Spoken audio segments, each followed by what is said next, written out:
5 ans après la conférence des partis de Marrakech au Maroc, l'Afrique accueillera à nouveau le rendez-vous mondial du climat en 2022. La COP27 se tiendra en Égypte du 7 au 18 novembre avec pour ville hôte Sharm el-Sheikh, une cité balnéaire nichée entre l'est du pays, entre le désert, la péninsule du Sinaï et la mer Rouge. Les enjeux de cet important rendez-vous sur le climat, c'est la question au menu de cette édition d'Africa Newsroom tournée à Libreville, au Gabon, en marge de la Semaine africaine du climat. Sur ce plateau, Augustin Djamchi, juriste très impliqué en matière de politique environnementale et de gouvernance. Il est entre autres cofondateur et président du comité technique et politique de la Pan-African Climate Justice Alliance. Bonjour et bienvenue. Bonjour Robert.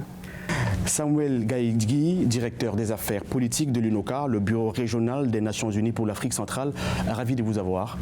Bonjour, ravi également.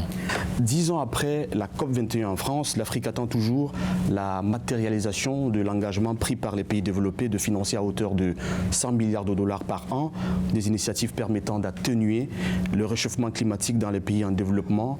Est-ce là le principal enjeu de la future COP ? Merci. Je pense que le principal enjeu de la future COP se trouve évidemment dans ces questions de financement, mais avant tout dans une réponse intégrée. Je crois que la grande évolution depuis la COP 21, et en particulier lors de la COP 26 à Glasgow, c'est qu'on a vu l'Afrique apparaître avec un front uni, un front commun pour défendre ses intérêts et avancer des propositions concrètes sur les questions de finances climatiques, de compensation, de programmes d'adaptation. Et je pense qu'il y a une accélération du processus. Je pense que cette fois-ci, on va vers une vraie prise en compte des intérêts et des préoccupations du continent africain. Parce que si aujourd'hui le monde est focalisé sur l'impact des changements climatiques, comme on l'a vu cet été sur les chaînes de télévision européennes ou occidentales, on oublie qu'en 2021, par exemple, 80%, je dirais, des déplacements dans un pays comme le Burundi ont été causés par l'impact des changements climatiques. Ça veut dire quoi ? Ça veut dire qu'on est vraiment dans une logique où on n'est pas seulement dans une urgence, on est dans la nécessité d'en faire une priorité, d'en faire une nécessité, parce que l'urgence climatique est devenue une réalité. Et donc de ce point de vue-là, évidemment, il y a les questions de financement, mais il y a aussi les questions de mise en commun des ressources, intellectuelles, mais aussi des ressources naturelles. Et je pense qu'on aura probablement l'occasion de parler après sur l'impact et l'importance des bassins comme le bassin du Congo ou aussi également du bassin du lac Tchad en termes de préservation de l'environnement et de sources de biosphère. Monsieur Augustin Djamchi, les gens qui nous regardent se disent « ça fait longtemps qu'on entend ce discours ». Est-ce que vous les comprenez, eux qui ont à un moment l'impression qu'on se fout d'eux, je m'excuse du terme, parce que des années que ça dure, on a l'impression que les choses n'avancent pas, des discours et que des discours. C'est tout à fait normal que la population pense qu'on s'en fout d'eux, parce que cet objectif d'avoir 100 milliards par an a été discuté il y a de cela, je crois, 11 ans, depuis Copenhague 2009, jusqu'à aujourd'hui. Et on trouve qu'on n'arrive même pas à mobiliser ce financement. Le pays de financement qui est mobilisé, la question de l'adaptation, qui est une priorité africaine, n'est même pas considérée là-dedans. Voilà pourquoi, étant à Glasgow, ils ont décidé de doubler le financement pour l'adaptation. Mais ça reste peu, parce que l'Afrique seule a besoin de beaucoup d'argent pour l'adaptation, qui est une priorité de notre continent. À ce propos, le Gabonais Tanguy Gaouma Bekale, président du groupe africain des négociateurs, parle de 700 milliards de dollars au lieu des 100 milliards de dollars de départ. Ça veut dire que vous êtes de cet avis complètement ? Totalement de cet avis. Parce que vous avez vu, depuis des années, le financement climatique qui est sur le terrain reste concentré sur l'atténuation. Alors, notre problème en Afrique, il est vrai qu'on doit faire les efforts pour l'atténuation, mais notre priorité est l'adaptation. L'article 9 de l'accord de Paris dit que le financement climatique doit quitter des pays développés envers les pays en voie de développement pour l'atténuation et l'adaptation. Et pose en disant que cet financement doit être prévisible et cibler les priorités et stratégies des pays en voie de développement. Quelle est donc notre priorité? C'est l'adaptation.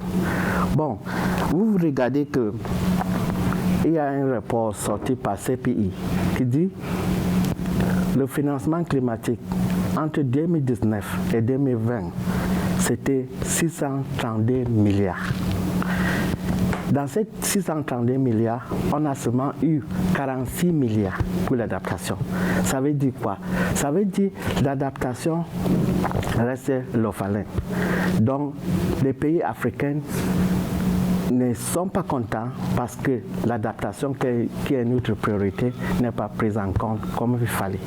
Monsieur Samuel Gaïgui, comment continuer d'espérer alors même que les 100 milliards, c'est-à-dire une somme minorée au maximum, comment s'attendre à cette somme multipliée par 7 quand la somme de départ n'est déjà pas mise à disposition?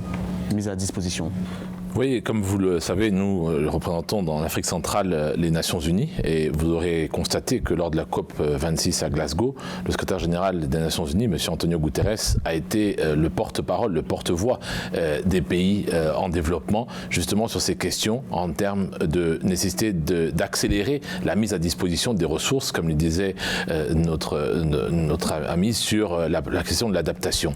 Et je crois qu'aujourd'hui, on voit, par exemple, j'entendais tout à l'heure que la Banque africaine de développement prévoit un financement de 50 milliards de dollars de 2020 à 2025 sur les programmes d'adaptation.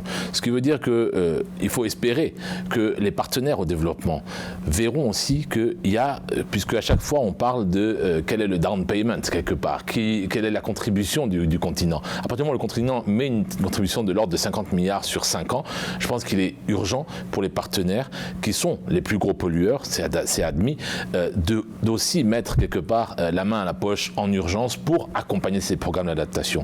Alors, nous, les Nations Unies, comment est-ce qu'on se positionne sur ça? D'abord, comme je disais tout à l'heure, on voit de plus en plus l'Union africaine et les commissions économiques régionales prendre à bras le corps la problématique du changement climatique et dont son impact sur la stabilité des espaces sous-régionaux. Et donc, voir également comment certaines zones, comme le bassin du Congo, qui, faut-il le rappeler, est aujourd'hui la première source de carbone net au monde aujourd'hui, le premier réservoir. Donc, c'est pas rien aujourd'hui. Maintenant, cette même réserve constitue un potentiel pour l'humanité, pour la communauté internationale.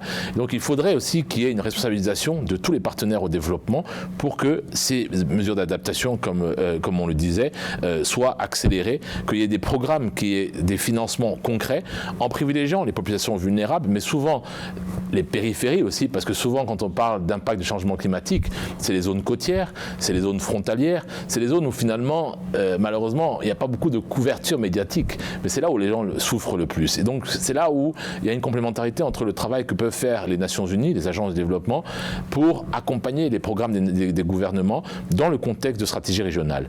Et j'annonce ici, je pense que vous le savez, que la CEAC, la Commission économique pour les États d'Afrique centrale, est en train de développer une stratégie d'adaptation régionale au changement climatique. Et je pense que tous ces efforts-là méritent d'être soutenus et il faut espérer qu'à la COP27, il y aura suffisamment de visibilité et de plaidoyer pour que les partenaires mettent la main à la poche, comme je disais, et accélèrent la mise à disposition des ressources. Monsieur Njamchi, comment, dans un contexte africain où les affres climatiques sont les plus visibles, un continent africain qui regorge le bassin du Congo, deuxième protecteur de la planète, je vais m'exprimer ici après l'Amazonie. Pourquoi on leur demande de participer, de contribuer? Pourtant, ils sont en droit d'attendre tout.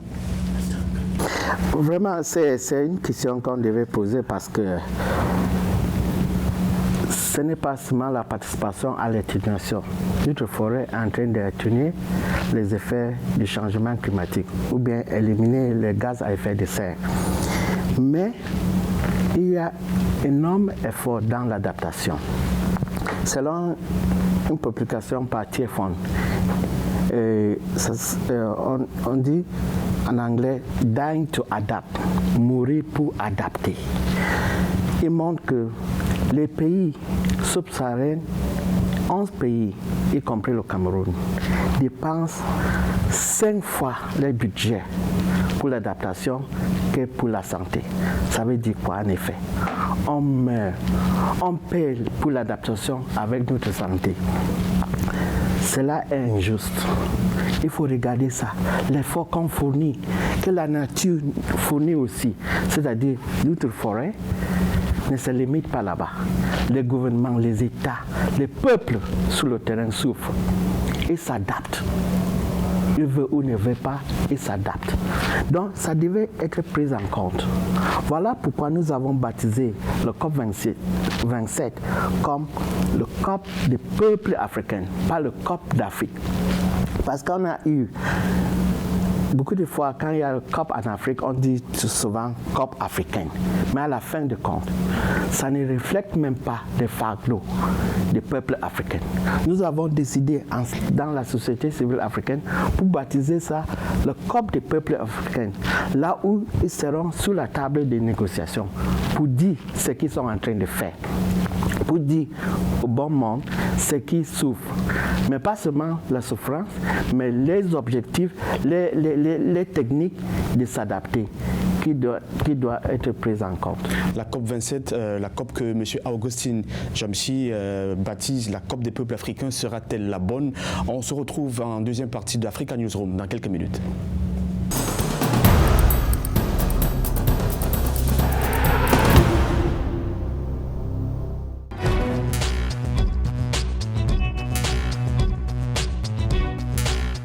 Africa Newsroom, seconde partie. Bienvenue à vous si vous nous rejoignez seulement maintenant. Le thème de cette édition, la COP27, ses enjeux. Sur le plateau pour en parler, Augustin Jamshi, juriste très impliqué en matière de politique environnementale et de gouvernance. Il est entre autres cofondateur et président du comité technique et politique de la Pan-African Climate Justice Alliance. Et à ses côtés, Samuel Gaïgui, directeur des affaires politiques de l'UNOCA, le bureau régional des Nations Unies pour l'Afrique centrale. Monsieur Jamshi, les pays africains entendent impliquer également le secteur privé pour que les fonds attendus, si jamais elles parviennent finalement, servent au-delà des projets gouvernementaux. Comment trouvez-vous cette idée? Je trouve ça normal, mais à la fin de compte, il faut qu'on se pose certaines questions. Le changement climatique n'a pas été causé par les Africains.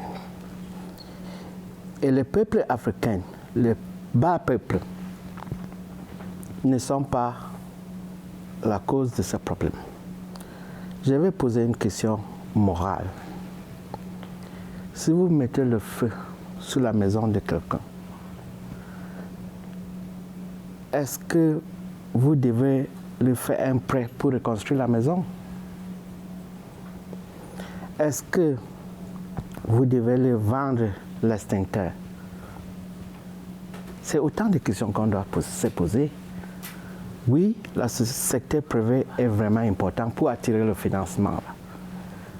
Mais à quelles conditions ce financement va arriver chez le paysan?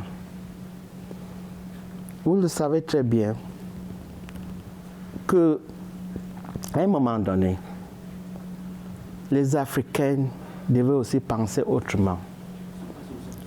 Parce que il est vrai que le problème n'est pas causé par nous, mais quand on est dans les problèmes, on doit trouver la solution avant d'attendre. Ça veut dire quoi? Ça veut dire, même le secteur privé, quand il vient, les profits qu'il cherche, il veut aussi prendre en considération le fait que ceux qui souffrent, ceux qui sont au front, n'ont pas causé ces problèmes. Donc, ce qui me regarde, ce qui est intéressant pour moi, à quelles conditions le financement va arriver chez la population qui en a besoin. Est-ce que vous partagez le pessimisme de votre copanéliste, M. Gaïgui? Peut-être je dirais qu'il faut faire un peu un pas vers une modernisation du concept de partenariat public-privé sur cette question. Parce qu'une chose est vraie, les populations les plus vulnérables se trouvent dans les zones les plus reculées et les plus, je dirais, les moins développées sur le continent africain, et c'est aussi vrai en Afrique centrale. Une autre chose est vraie, c'est que l'Afrique est à la fois une réserve de biosphère, une réserve d'air protégé, faune et flore, et aussi une réserve de ressources naturelles qui aujourd'hui font l'objet d'une compétition mondiale. On le voit quasiment au quotidien. Alors toute la question est de savoir comment est-ce qu'on peut avoir un dialogue constructif avec les partenaires internationaux publics au développement, avec les partenaires privés, pour faire une forme de consortium orienté vers le développement durable, ce qui veut dire des rétributions de façon sous la forme de projets de développement qui aillent vers les plus démunis et les plus vulnérables, qui sont souvent les populations qui vivent dans ces zones, même où les zones d'exploitation, sont les zones d'exploitation des ressources naturelles sur le continent africain. Donc je pense que moi je serais un peu plus optimiste sur le sens de me dire aujourd'hui le moment est venu d'avoir ce dialogue à trois entre l'Afrique, les partenaires publics au développement, les partenaires privés qui sont de plus en plus intéressés sur les ressources dont regorge le continent africain, pour avoir une discussion constructive et voir comment, dans les 50 à 100 prochaines années, on aide aussi le continent à absorber un élément important, c'est l'urbanisation, parce que de plus en plus, on est dans une urbanisation accélérée sur le continent africain, et également le fait que c'est un des continents qui aura la plus grande croissance de population. Et tout ça, je pense que ça nécessite aussi une approche de planification. Et la responsabilité première incombe aux États, parce que c'est à eux de faire une planification qui prennent en compte les enjeux climatiques, les enjeux des développements sur les 50 ou 100 prochaines années, et dans ces approches, et des approches qui sollicitent des ressources de financement aussi bien publiques que privées. Et je crois que, de toute façon, tous ces consortiums signent des accords avec les pays, avec les États, avec les gouvernements. Donc il faut aussi que ces accords-là prennent en compte, comme le disait Augustine, les questions de développement, les questions de développement durable des zones les plus vulnérables et les plus reculées sur le continent africain, et également, bien entendu, sur la zone Afrique centrale. Augustine, les experts ont constaté une baisse de la flore marine à cause du réchauffement progressif de l'eau. Dans certaines régions, le corail ne pousse plus carrément.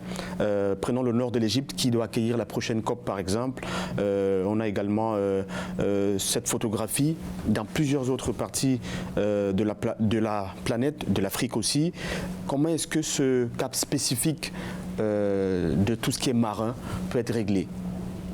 Je pense que les scientifiques ont aussi une solution. Je venais d'assister à une réunion du groupe africain sur la biodiversité.